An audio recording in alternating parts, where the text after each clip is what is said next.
por ahí y tenemos en la mesa a Sergio Comas, analista de temas cubanos. Muchísimas gracias. Buenas noches, sí, no es una caricatura ni es nada de risa, pero es una medida emergente de la que hablamos en el programa anterior.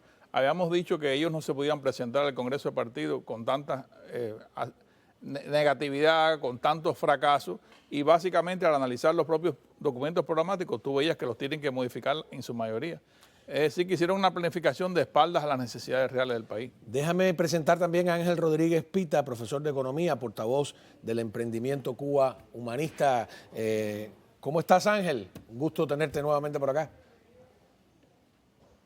Sí, muy buenas noches, Caos. ¿Qué tal? Muy buenas noches. Quiero empezar contigo. Decía con ironía que era la prisionera más antigua de Cuba, la carne de res, pero que no la han liberado del todo, sino condicionalmente. ¿Qué dice la gente en Cuba de esta noticia? Bueno, mira, es muy difícil realmente la noticia. Realmente no se ha liberado. Hay mucha expectativa sobre el tema, pero la realidad dista de la medida. La medida aparentemente planea ser mediática. ¿Y por qué hay que decirlo así? Primero que todo, porque después de haber anunciado todas estas medidas, ha salido Machado Ventura diciendo que se van a incrementar, se van a subir los planes que tienen que entregar al encargo estatal los productores agrícolas. Y hoy en la mesa redonda ha acontecido un fenómeno interesante. Han dicho que el 77% de los productores agrícolas son privados, pero no dicen que esos 77% no son dueños de la tierra, son usufructuarios de la tierra. Y entonces, realmente el problema en Cuba de la producción de alimentos, además de ser la propiedad de la tierra, también es que solamente se le entrega al presupuesto del Estado el 5% con destino a la agricultura. Entonces, es muy difícil echar adelante así una economía. Son usufructuarios, son siervos de la gleba, han regresado al medioevo donde la tierra no era del campesino. Otro de los eventos interesantes en el día de hoy, yo quería que Sergio Comas, que está aquí con nosotros, pues por supuesto me hablara de que ha sido fulminantemente destituido el ministro de Agricultura. Sí, no te escucho.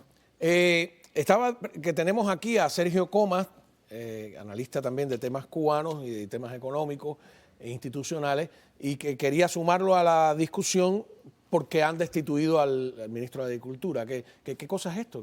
Sí, ese es una jugada, es un proceso, vamos a llamarle, con propiedad, que es cíclico en el régimen cubano. Para tratar de presentar una idea nueva siempre se destituye al ministro, pero para mí queda claro con la mesa redonda de hoy que Jorge Luis Tapia, que es el viceprimer ministro, es quien ha tenido a cargo el análisis de estas medidas emergentes para tratar de levantar la agricultura. De hecho, en el año pasado, cuando se produjo la muerte de 1000 reses en Las Tunas por falta de comida y de agua, los campesinos pidieron la presencia de Tapia, que estuvo allí, y él pudo ver en el propio terreno que las bombas de agua no sirven, de que no hay pienso, de que los campesinos estaban alimentando a las vacas con una especie de harina de casabe y algunos enjundios que no servían para nada. De ahí salieron apuntes muy importantes sobre reclamos de cosechas no pagadas.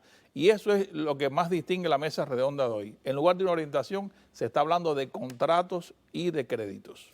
¿Y eso significa un cambio real? Bueno, de alguna manera tienen que presentar, como te dije, en el Congreso, un plan emergente que trate de levantar la agricultura. Y como bien dice el economista, lo principal es el sentido de pertenencia. No hay muchos propietarios, sino arrendatarios. Ahora, no sé si me estás escuchando ahora con más claridad desde Cuba. ¿Hello? Hay un pequeño problema ahí. Yo estaba leyendo un informe de radio y de televisión Martí, ¿no?, que es muy curioso sobre este Gustavo Rodríguez Rollero, que es como se llama el ministro de Agricultura, que han destituido, que tú dices que es algo cíclico, ¿no?, que dice que se había presentado en el noticiero de la televisión cubana, enredado en una montaña de papeles, peor que la que tengo yo aquí, mientras se acomodaba sus gafas, aseguraba que en una reunión de ministros con Díaz-Canel se había dicho que se estaba cumpliendo la orientación de que cada cubano consumiera 30 libras mensuales de frutas, hortalizas y viandas, y estaba asegurando en la televisión también que se trabajaba para garantizar 5 kilogramos de proteína. Lo interesante es que el primer ministro, que es Manuel Marrero Cruz, había declarado de alguna manera que el problema alimentario era el principal problema del país y que había un total incumplimiento de los planes, y dijo la frase esa de que nadie comía planes. Entonces, ¿qué está pasando? Está pasando precisamente que tienen que presentar, Juan Manuel, con emergencia total, un nuevo enfoque, a mi juicio tardío y tímido, de la producción de alimentos. Sin producir alimentos no hay ninguna manera de sostener lo que ellos quieren. Ese plan que tienen del 26 al 30 está en papeles todavía. Pero de hecho, yo lo que más me llama la atención es que van a hacer un congreso de partido, tienen planes y programas, hablan de reunirse con científicos, pero esta es una medida sacada del sombrero de última instancia para tratar de empujar algo que no se mueve, que es precisamente la agricultura. Y me llama la atención este cuadro que parece que va a jugar un nuevo papel en este periodo que viene, que es Jorge Luis Tapia, viceprimer ministro, que viene de la Secretaría del Partido de Camagüey, porque el hombre es economista y de alguna manera ha tratado de decir, hoy la mesa redonda dijo, que se van a tomar cuentas de entidades que no le pagan a los campesinos y que los campesinos están autorizados directamente a vender, después que cumplan el famoso plan, que es el llamado encargo de Estado, en dólares y en pesos cubanos. Ángel, no sé si ya puedes escucharme con claridad. Ah, no, perdimos a Ángel. Qué lástima, ¿no? Porque yo quería conversar, Sergio, esto de que se va a permitir, como un gran logro de la revolución, que el campesino, dueño supuestamente del ganado, mate una vaca anual.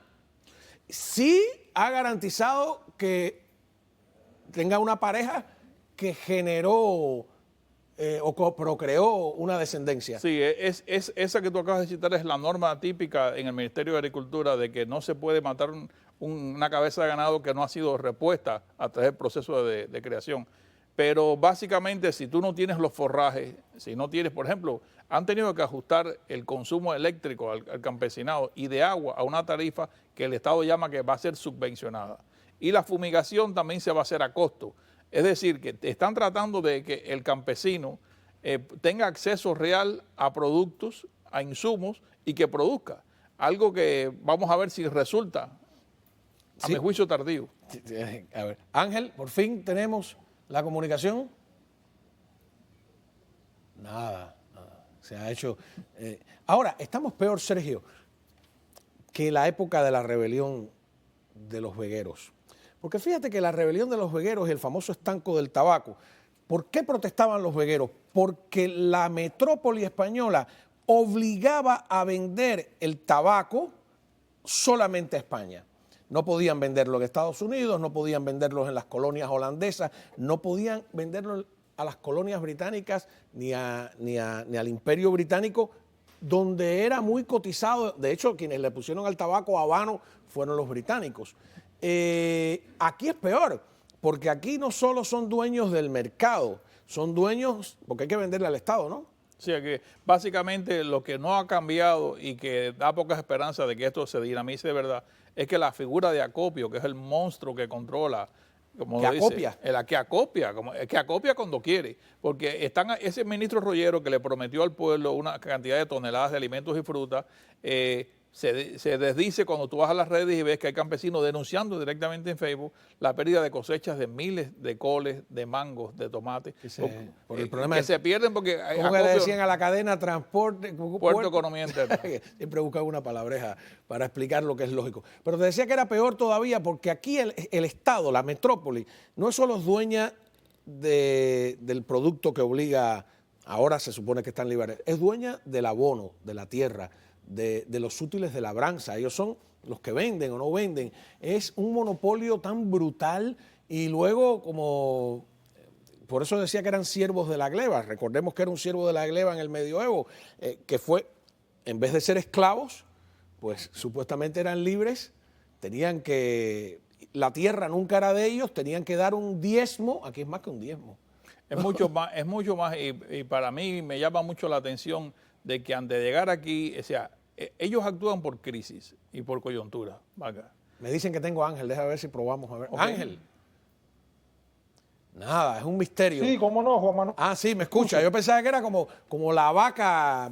Hubo varias vacas famosas en Cuba, ¿no? Estaba Matilde, que tiene una canción que no sé si es cubana o no, creo que es argentina. No, la vaca lechera es la que es argentina. Estaba Matilde, estaba Obre Blanca. Pero tú dices que te van a permitir una vaca al año matarla, quien sea dueño, si la repuso con ganado. Eso en la vida real, ¿cómo lo ven ustedes? Porque te veo que no crees mucho en que eso sea algo beneficioso a la larga. Mira, fundamentalmente esta es otra campaña política, vamos a decirlo de alguna manera, difamatoria, porque la realidad incluso se está hablando ya de comercializar estos productos cárnicos en tiendas en MLC, lo acaba de decir el nuevo ministro recién nombrado. Entonces, creer en esto, bueno, estamos viendo todavía también las nuevas medidas que parecía que se iban a tomar desde el punto de vista sanitario, la semana pasada no llegaron, y creer en esto es bastante ambiguo, porque ninguna de estas medidas realmente ha llegado a tener un fin propio. Recordar que es un fracaso tras otro, sobre todo las medidas económicas que se intentan implementar en Cuba, porque no van a resolver el problema directo que tiene el campesinado. El campesinado necesita de insumos, necesita que se conecte la inversión extranjera con los pequeños productores. Y necesita también un mercado, necesita que existan consumidores que puedan acceder a esos productos. Y hay mercado, hay consumidores, no hay tampoco inversión extranjera que está realmente orientada a la inversión y a la industrialización de la agricultura. Y en tal sentido, nuestros productores campesinos arando con bueyes realmente no que vayan a lograr mucho, realmente no hay una tecnología para intentar la producción agrícola. Bueno, ahí parece que se me fue la señal. Ángel Rodríguez Pita, profesor de Economía. Vamos a una pausa y al volver le van a entregar a Díaz-Canel la jefatura del país, además de la presidencia, quiero decir, le van a entregar el partido además de la presidencia, lo veremos.